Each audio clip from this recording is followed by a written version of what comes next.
بسم اللہ الرحمن الرحیم۔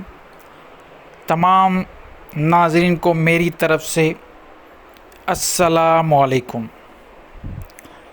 آج کا جو ٹاپک ہے جو آپ سن رہے ہیں وہ یہ ہے کہ خاموشی کا آخر راز کیا ہے۔ اس کو اس طرح بھی کہہ سکتے ہیں کہ روحانیت میں خاموشی کا راز۔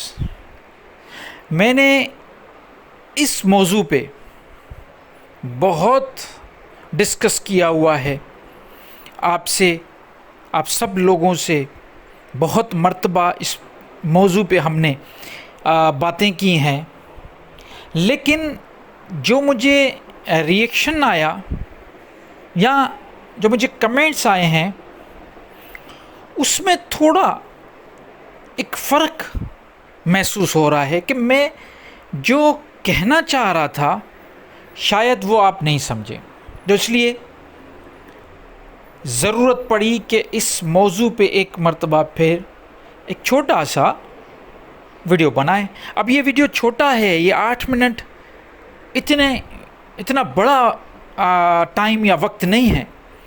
آپ اس کو اگر دیکھیں گے 8 منٹ تک تو ہی یہ واضح بات ہوگی کہ خاموشی کا راز کیا ہے۔ مولانا رومی رحمۃ اللہ نے کہا تھا کہ خاموشی اختیار کرو پھر روحانیت میں طاقت دیکھو۔ اس طرح جتنے بھی صوفیاء اکرام گزرے ہیں ان سب نے خاموشی پہ بڑی تاکید کی ہے کہ خاموشی بڑی طاقت والی چیز ہے روحانیت میں۔ یہی وجہ ہے کہ آپ کو قرآن میں چپ کا روزہ ملے گا بی بی مریم کے ساتھ، اور دوسرے جو مذاہب ہیں جیسے ہندوازم، جینزم، ان میں بھی مون ورت، یہ جو رشی منی ہوتے ہیں، یہ اصل میں منی لفظ مون سے ہی نکلا ہے۔ یہ رشی منی، یہ جو سادھو سنت جن کا تعلق ہندوازم سے ہو یا جینزم سے ہو، جو ہزاروں سالوں سے لوگوں کے لیے کچھ نہ کچھ بہتر زندگی گزارنے کے لیے بہتر بتاتے آئیں کہ یہ کرو یہ نہ کرو، وید بھی لکھ لیے، پران بھی لکھ لیے، بہت سارے ایسے چیزیں ہیں جو ان سے منسلک کی جاتی ہے رشی منی سے۔ تو خاموشی کی اہمیت تو یہاں پہ آپ کو نظر آ رہی ہے۔ اب بات میں یہ بتانا چاہتا ہوں کہ خاموشی اصل ہے کیا۔ جہاں تک مجھے محسوس ہوا کہ آپ لوگوں نے یہ محسوس کیا ہے یا یہ سمجھا ہے کہ خاموشی کا مطلب ہے چپ ہو جانا یا گوشہ نشینی، کہیں پہاڑ پہ جا کے بیٹھ جانا۔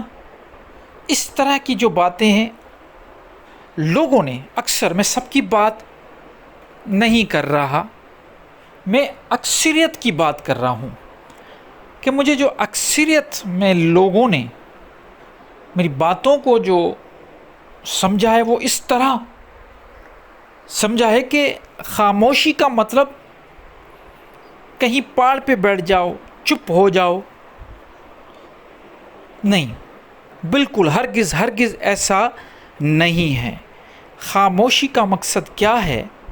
دیکھیے، ہم صبح سے لے کے رات تک کمیونیکیٹ کرتے رہتے ہیں، اپنے احساسات، اپنی نیسیسٹی، ضروریات کو کمیونیکیٹ کرتے ہیں۔ مین از اے سوشل اینیمل۔ ہم اپنے آس پاس جو بھی لوگ ہیں ان سے رابطے میں رہتے ہیں۔ اللہ تعالیٰ نے، نیچر نے ہمیں زبان دی ہے، اس کا مطلب ہے کہ بولنا ہے ہمیں۔ چپ کر کے بیٹھ جانا بالکل غلط ہے، بولنا ہے۔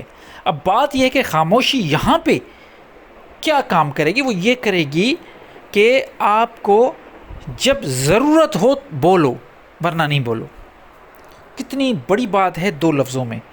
خام خواہ بولنا، صوفیاء اکرام نے خام خواہ بولنے پہ ہمیں منع کیا ہے۔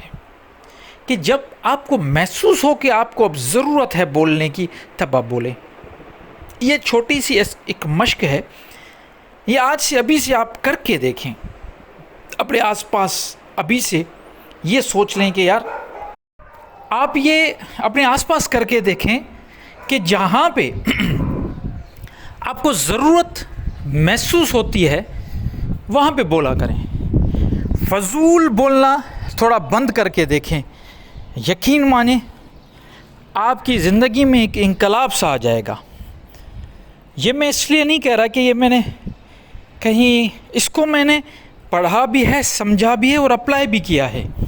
جب آپ اس عمل کو صحیح طریقے سے کریں گے، مطلب خاموشی، جیسے میں نے کہا کہ جہاں پہ آپ کو ضرورت ہو وہاں پہ بولیں.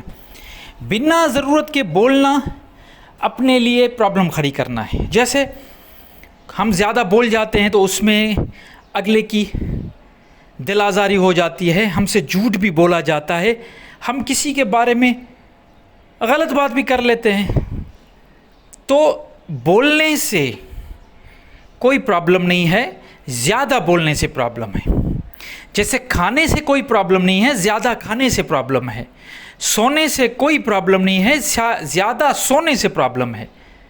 تو روحانیت اصل میں یہ دنیا جیسے کائنات بالکل بیلنس ہے. آپ کو یہ کائنات بیلنس نظر آتی ہے، ہر چیز اس میں بیلنس ہے. تو روحانیت بھی یہی کہتی ہے کہ آپ چیزوں کو بیلنس میں رکھیں، چاہے وہ آپ کے ضرورت زندگی کی چیزیں ہوں یا روحانی چیزیں ہوں، سب کو بیلنس میں رکھنا ہے. کھانا ہے تو وہ بھی اس طرح کھانا ہے کہ آپ بیلنس میں رہیں. زیادہ کھائیں گے، زیادہ کیلوریز انٹیک کریں گے تو پیٹ بڑا ہو جائے گا، میٹابولک ڈس آرڈر ہو جائے گا، اور ایسی میٹابولک لائف اسٹائل ڈیزیزز جیسے شوگر اور کولیسٹرول، یورک ایسڈ، ایسی بیماریاں آ جائیں گی. لیکن اس کو اگر آپ بالکل جو ضرورت کے مطابق کریں گے تو اس کا ایک اثر ہی الگ ہوگا. تو خاموشی سے یہی آپ کو ملے گا کہ آپ کی لائف میں جو پرابلمس ہیں وہ بہت کم ہوں گے. امید کرتا ہوں بات واضح ہو گئی ہوگی. پھر بھی اگر کوئی بھی سوال ہو، کیونکہ بڑی کوشش کی میں نے، مجھے بہت سارے ایسے میسیجز آئے ہیں، اس لیے میں یہ کہہ رہا ہوں، بہت ایسے میسیجز جس میں لوگوں نے بات کو سمجھا نہیں ہے. تو امید کرتا ہوں آپ نے بات سمجھ لی ہوگی. پھر بھی کوئی بھی سوال ہو تو بنا جھجک مجھ سے سوال کیجیے گا. میں کوشش کروں گا آپ کو رپلائی کرنے کی. اپنا بہت خیال رکھیے گا. اللہ نگہبان.